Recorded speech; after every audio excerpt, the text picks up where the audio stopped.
Is this the first ever Empress Theresa stan video? Let me know. Hello, everybody. My name is Ian Kirkpattacake. I'm an author and robot, and today we are doing finally the review for the the myth, the legend, Empress Theresa. But before we get started, a couple of things. Number one, check out Lemoy down below if you would like your short story featured on this channel. It is just a fun readout where share what you're doing, talk it here. No critiquing. Number two is check out Pitch Fit down below. The second annual Pitch Fit is going to be on this channel in a couple of weeks, really, here at the end of September. So if you would like to get your story pitched on this channel, check that out down below. And if you enjoy what I do here, please remember to like, share, and subscribe. And if you know any other meme-worthy books like Empress Theresa, okay, I really want to find more books like Empress Theresa. Oh my gosh, it was a good time. So I only discovered Empress Theresa maybe a couple of months ago when a friend of mine messaged and said, "Hey, have you ever heard of Empress Theresa?" He was like, "This book is a disaster. It is so bad." And I started reading it and I'm like, this is not actually the worst book that I've read this year. This is not the worst book that I've read, period, actually. He was like, "You dear sweet summer child, what have you been through?"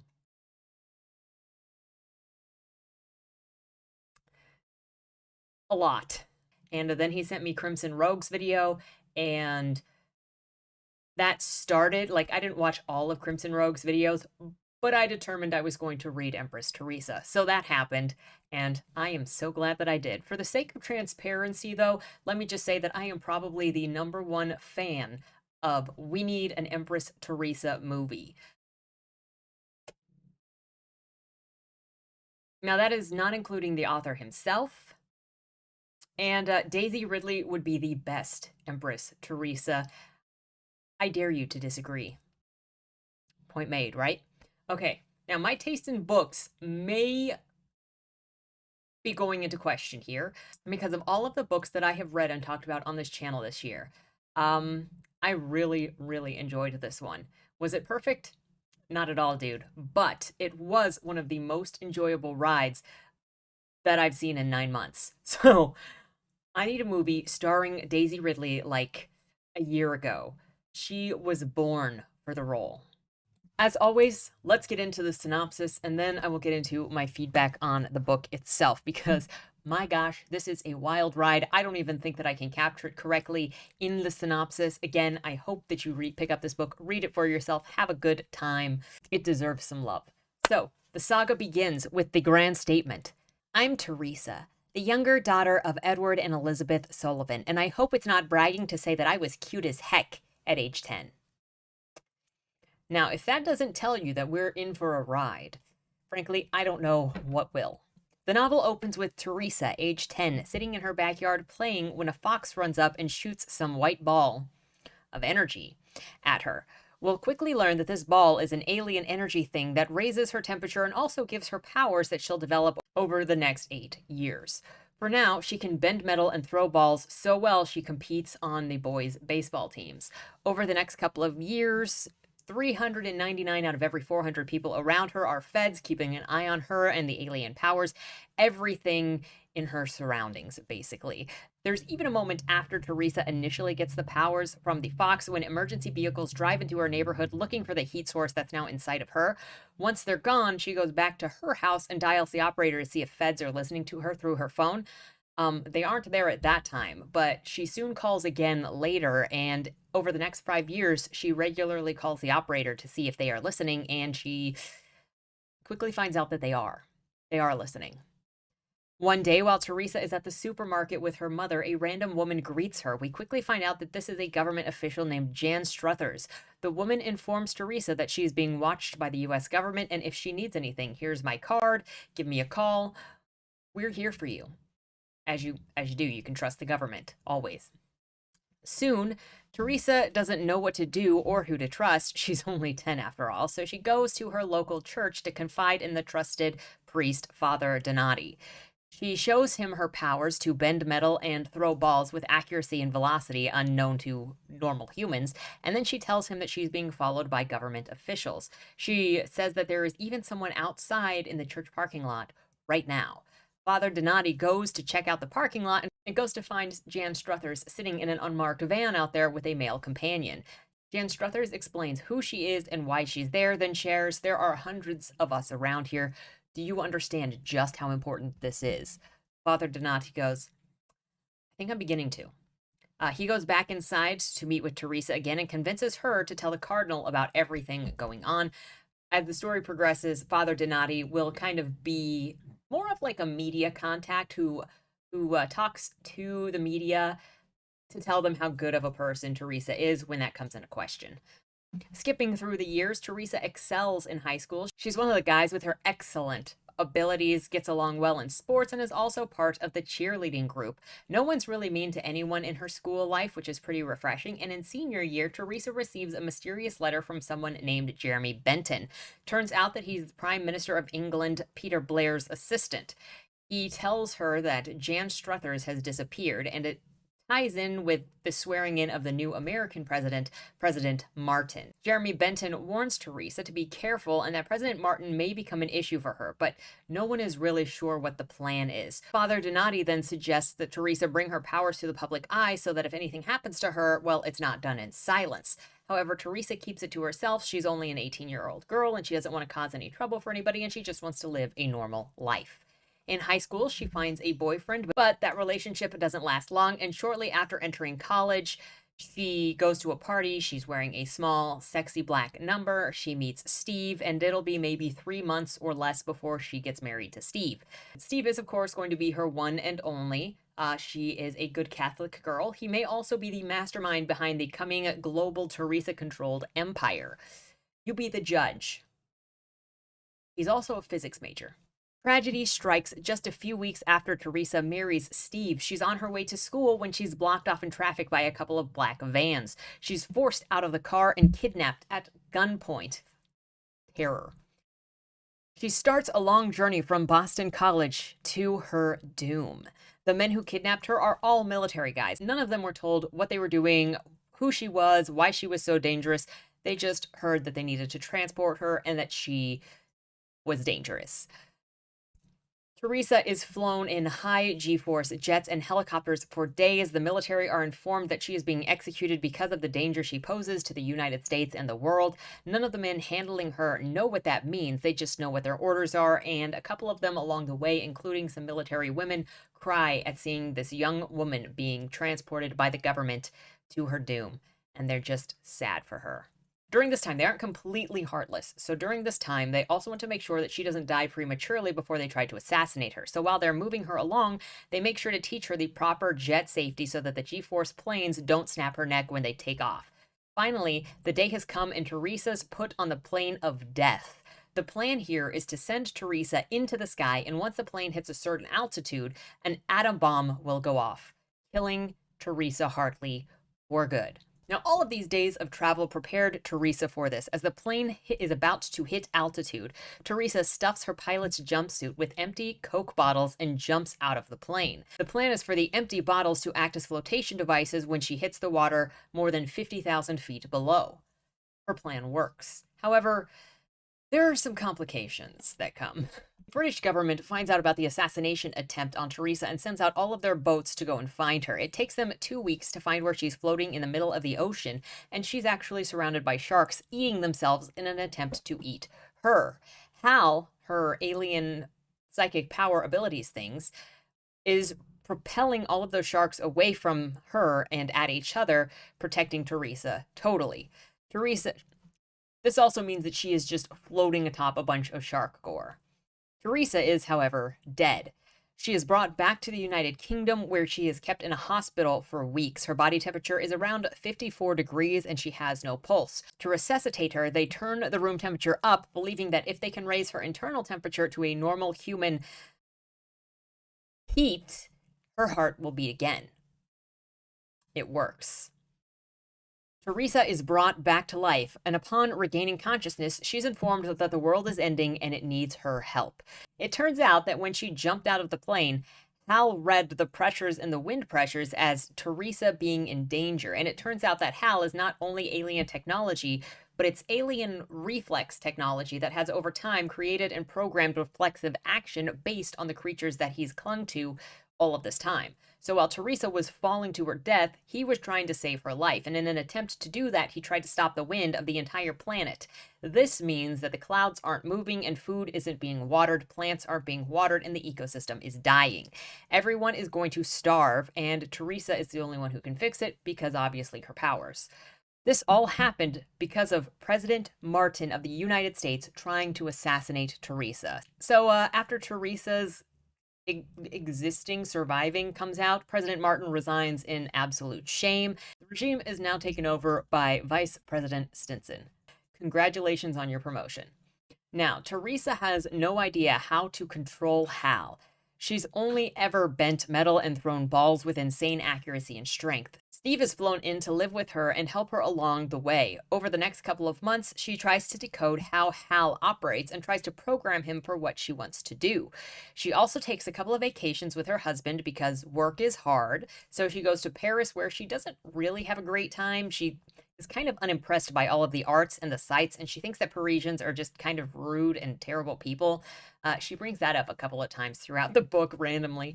And then there's a small town British neighborhood block party, and she goes to Dublin in Germany and enjoys countrysides and drinking and folk music. And then she also has chipmunks brought into her homestay in London because she loves chipmunks, but unfortunately, they aren't native to the UK, so there aren't any there. But Prime Minister Blair has her covered and is happy to import the chipmunks in, build them a little house right outside where she lives so she can have little pet chipmunks. She likes them better than Paris. Eventually, Teresa learns how to control the Hal abilities and crafts a plan to fix the lack of rain all around the world. Note, we're a couple months into this no rain situation, and by now, hey, we're working on it. That's the best that we can do. So Teresa doesn't really know how to bring the rain back, but she does have a plan to create cascading waterfalls all over the world, everywhere, so that it creates a mist at all times, and that will facilitate the water. Note that it was also discovered shortly after this that the wind is slowly coming back on its own, so she didn't actually need to do this, but everybody was panicked, and she tried to solve the problem. Um, Now, these cascading waterfall things, pillars that she just creates using the Hal psychic abilities, this actually works. The only hiccup being that North Korea tries to nuke one of the waterfalls, but Teresa shuts it off just in time so the nuke doesn't hit, and then the plants are all being watered again. Now, we've got more problems. So there's been no rain for 3 or 4 months at this point, and now it's September, so growing season is mostly over. A bunch of people are going to starve to death in the winter. Teresa solves this by shifting the Earth's poles just enough so that there's no longer a winter season. She hates winter anyway, so it's a win-win situation for her. Except that when she removed the winter season, it caused Earth temperatures to rise. You could say that Teresa caused global warming. Now, the ice is melting, shorelines are rising, and because of the increased and forever heat, hurricane season is every season, and the hurricanes are much more powerful than they've ever been before. Instead of returning the Earth back to its proper angle, physics major Steve suggests that they just make the air heavier. Teresa creates a psychic transportation tube from the sun to the Earth so that she can mine out resources from the inside of the sun. Yes, that sun.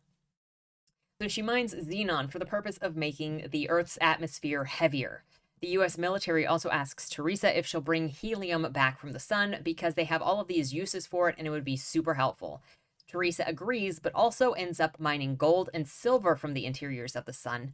And this way, there is an abundance of gold and silver, and it can lift everyone out of poverty. New silver coins are provided to third world countries, creating new currency with Teresa's face on them because she is the provider. She is the Earth's mother. She is the one.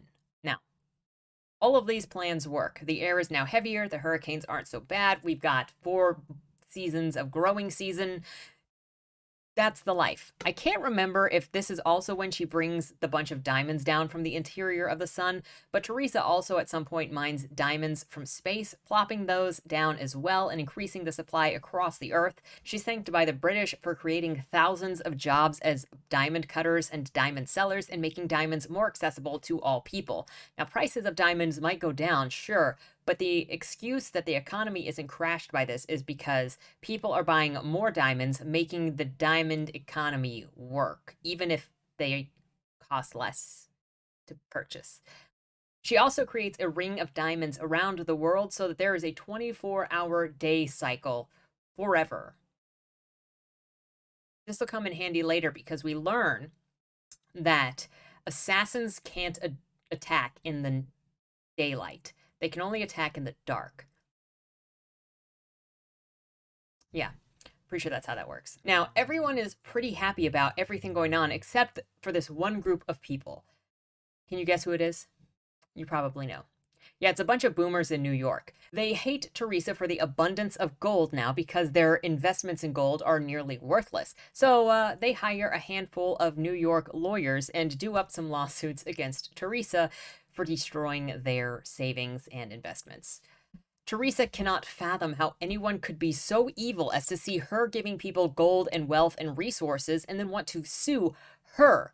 These are evil people, you guys. So she wants to find out who they are and make them stop, make them suffer until they lay the frick off with those lawsuits. No, none of that. We're the good guys here, okay? Get out of here with your lawsuits. So, using Hal, she learns this trick called grounding. She psychically projects herself to people's locations, attaches a psychic tracker to them, and follows them around. In the case of the lawyers, Theresa follows them back to their homes, and once the lawyers are in their homes, she creates an energy field kind of thing around them. So, whenever they climb into a vehicle, that vehicle will not start. She does this for all of the lawyers. Now, this totally messes up the lives of the lawyers because they all live in New York, but they all because they all work in New York, but they all live outside of the New York boroughs. So they have to take transportation to get to work. And when all transportation dies when they get in, if somebody else is driving, if it's a train, none of it works. So they can't even get to work. Their lives are basically over right now. The lawyers go on TV claiming that they're being targeted by Theresa, but they have no evidence to back it up because it's all psychically done. Eventually, the lawyers drop their lawsuits against Theresa, and Theresa ungrounds the lawyers, allowing them to go back about their days. Seeing these new powers, the United States government again comes to Theresa asking her to use her powers for good. They would like to target the terrorists in the Middle East, follow them back to their terrorist cell hideouts, and destroy all of the weapons, basically defanging all of the terrorist organizations that keep fighting pretty much everybody else. Theresa agrees to do just that because she wants to stop evil people from doing evil things and being mean to others. She starts targeting and following Middle Eastern terrorists at this point, as well as extending and growing her psychic PAL abilities. It's somewhere around this time where the Prime Minister of Israel approaches Theresa to ask her about helping him save the Israelis from the Middle Eastern terrorists that won't stop attacking them. Theresa quickly comes up with a plan. She will create a new island in the middle of the Atlantic, and they can move all of the Israelis there. She'll call it Jerusalem or Jurassic Park, maybe even crafted in the shape of the Star of David. Prime Minister of Israel says he likes the idea of the new Israel island, but the execution needs some work. So he would like to design the island's shape and all of that, if that's all right. And Theresa says, all right, have at it. Let me know when you have determined what you would like your island to look like. She also determines that she'll make another island completely separate from the new Israel island. This one will be her island for mining oil so that the world can be completely independent from the Middle East when it comes to oil mining. She uses her psychic abilities to find a good spot to plant her new islands and also to move the earth around in order to create the islands out of basically underwater structures, but theoretically not disturbing the habitats of any of these places. Theoretically.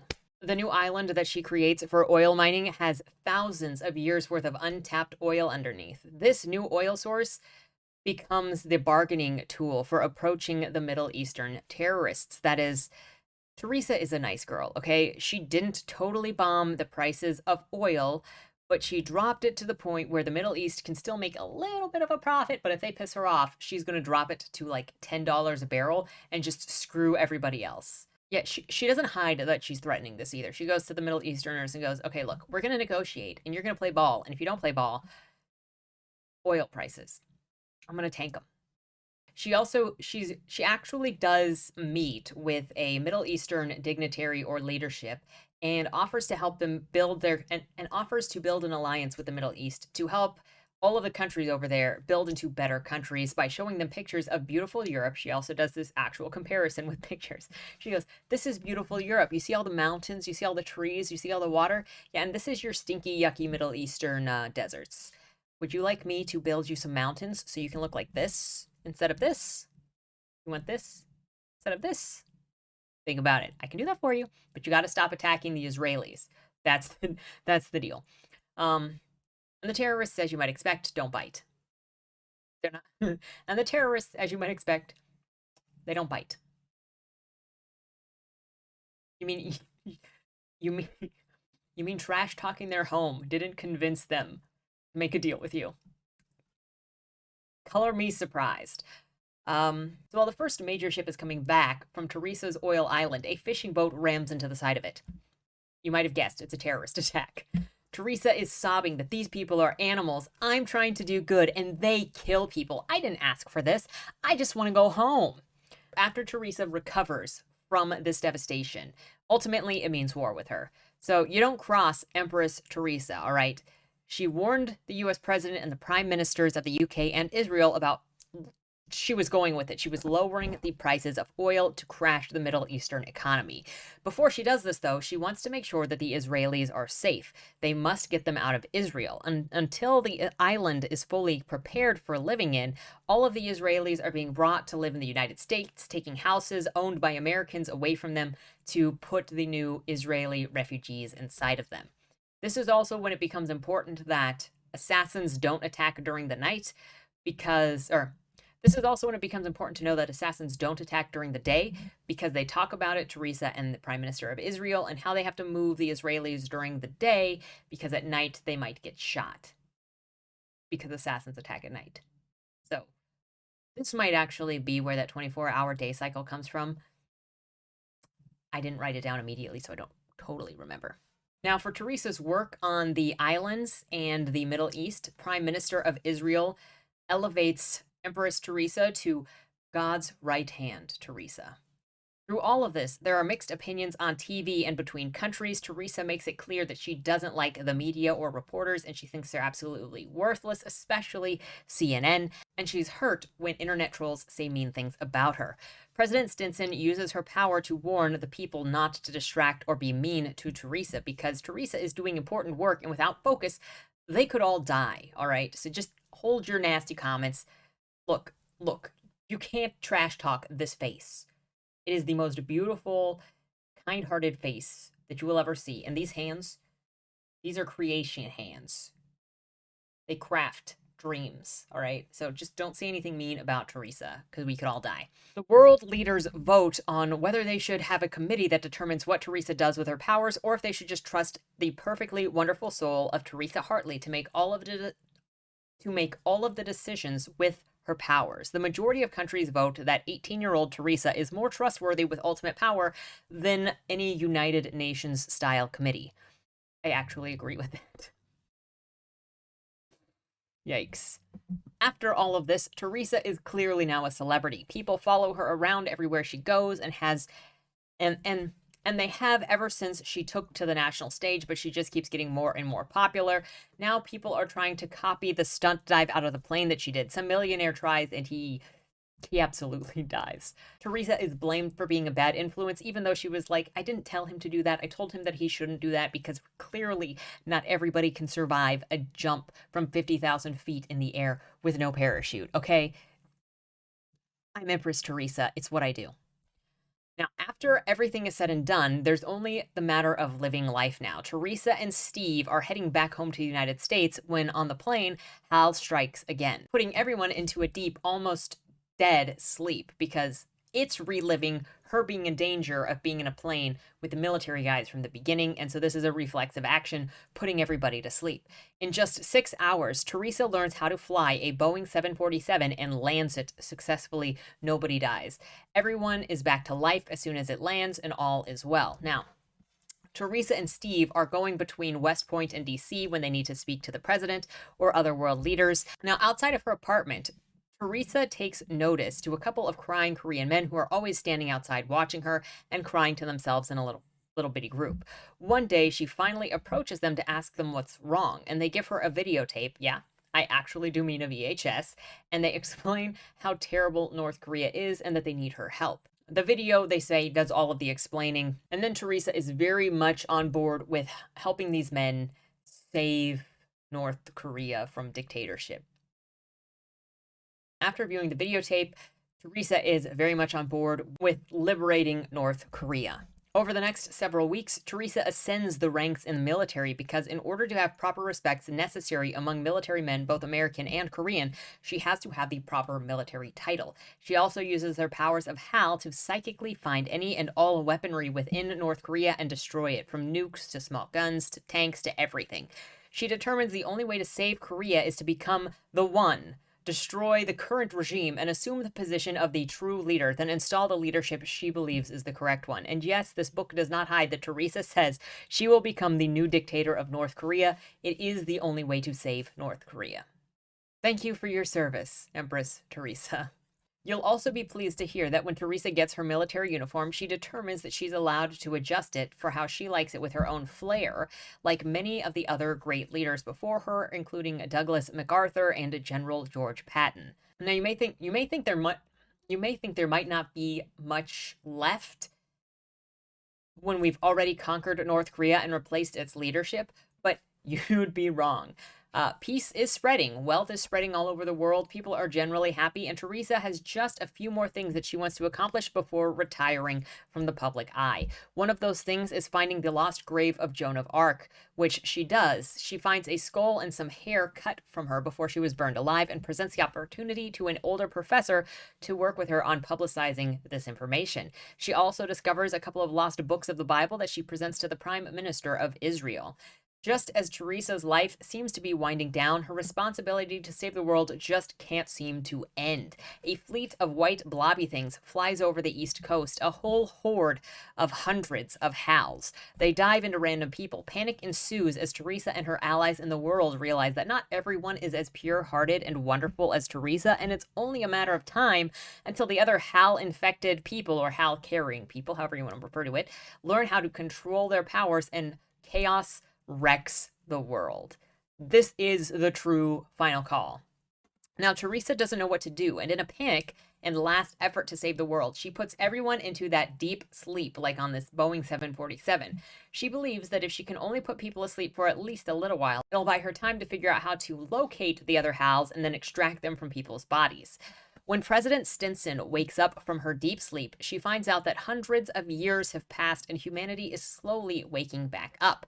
The most essential are waking up first, and the least essential to running society are waking up last. President Stinson breaks down at the thought that if this is hundreds of years in the future, then Theresa is probably dead, and now she has to adjust to living in a world where Empress Theresa has passed on. In honor of the loss, in respect for Empress Theresa, they hold a ceremony to her on the steps of the Capitol outside of DC. Now, something incredible happens. A one-of-a-kind spaceship descends upon them. Inside, Empress Theresa and her husband Steve. They announce the world has been saved. Theresa has put something in place to find HALs when they appear and to remove them from people's bodies so that the world shouldn't be in danger ever again. She also announces how over the last couple hundred years, her and Steve have had hundreds of children, all perfect, all of them mostly twins and triplets, and all of them educated to various levels of PhD. They're all 10 years old as well.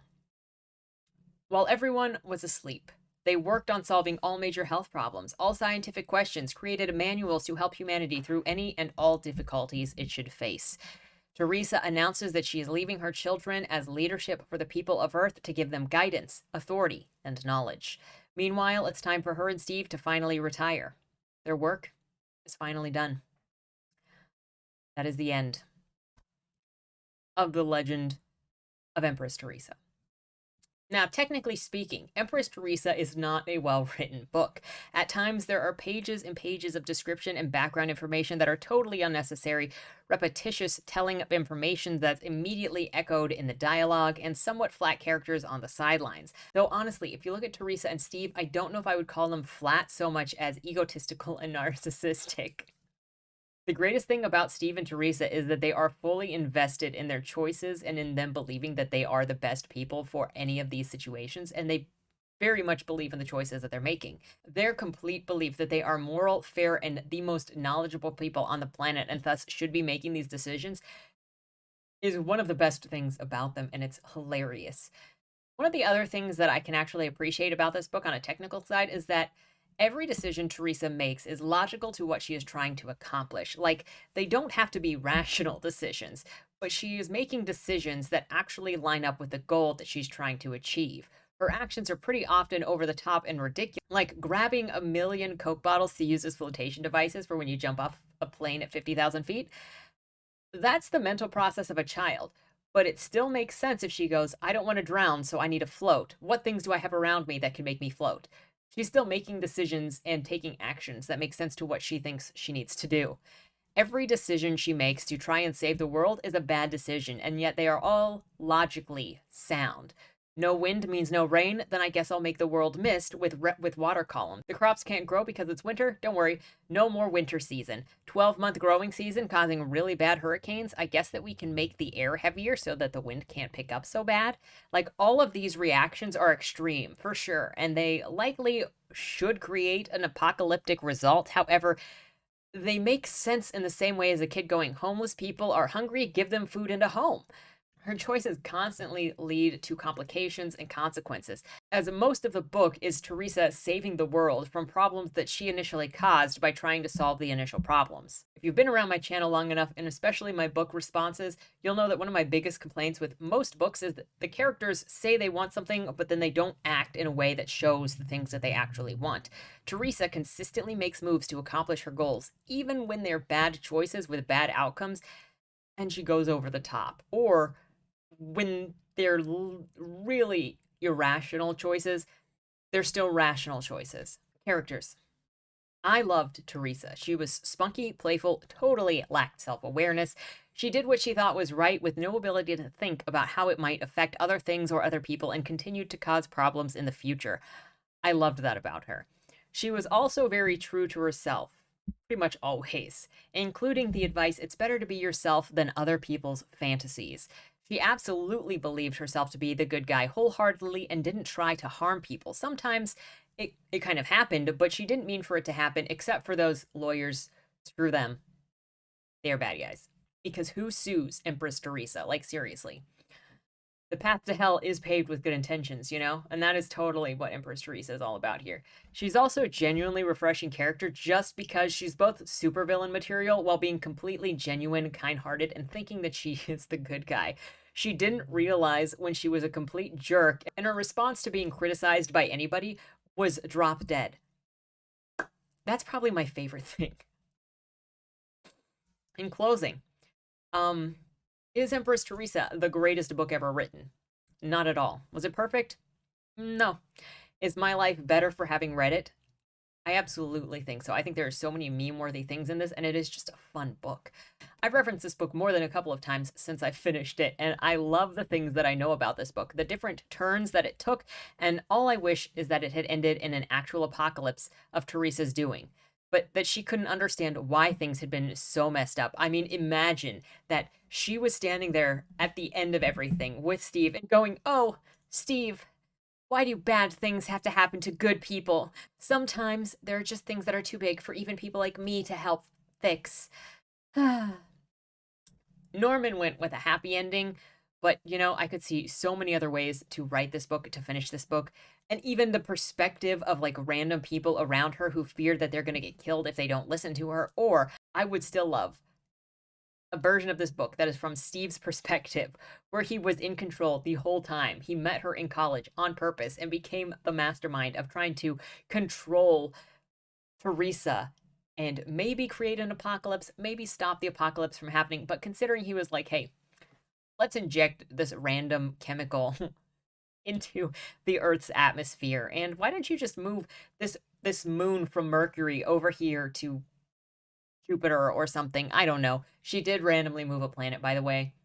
That should have destroyed things as well. But just imagine a retelling of the story from Steve's perspective, where he is like the evil mastermind controlling Theresa and trying to destroy the world. Summon the elder gods. Something. It would be so good. My gosh. Overall, this book was just fun, and it's kind of like watching a B movie, a B horror movie, or a B sci-fi movie, where it's just a grand old time. It's just fun. It's absolutely ridiculous. And I actually don't hate Theresa. Regardless of the controversies surrounding this author, or regardless of the technical skills and grammar errors that are in this book, we can at least take 2 lessons away from Empress Theresa. Number one is you don't have to have a perfect writing abilities or technical skills to write something entertaining and fun. Number two is that there is nobody on earth who is as merciful and wonderful and as compassionate as World Empress Theresa Hartley. Praise be to her. As the back of the book says, read this jewel, thrill to the situation, learn from Theresa, and have a good time. I absolutely did. Thank you, Norman, for this read. If you set your expectations to that, you should have a good time. If it wasn't obvious before, it should be obvious now. This is 100% an Empress Theresa stan video. And in the words of Empress, God's right hand Theresa, haters, drop dead. With all that said, let me know if you have read this book down in the comments below. Will you read this book? Were there any other takeaways that you had when you read Empress Theresa? And would you read a second book from Steve's perspective? I would love to hear your thoughts on this book. And yeah, I hope you enjoyed this video. With all of that said, thank you so much for watching. Have a great Monday, and don't die. Was that Wayland Cross in the trunk? Do you know, or is that something that's still being figured out? The person in the trunk was not Wayland Cross. Is he in trouble? We don't know who did it, but as the owner of the car, the longer he's missing, the worse it looks for him. Cross isn't a killer.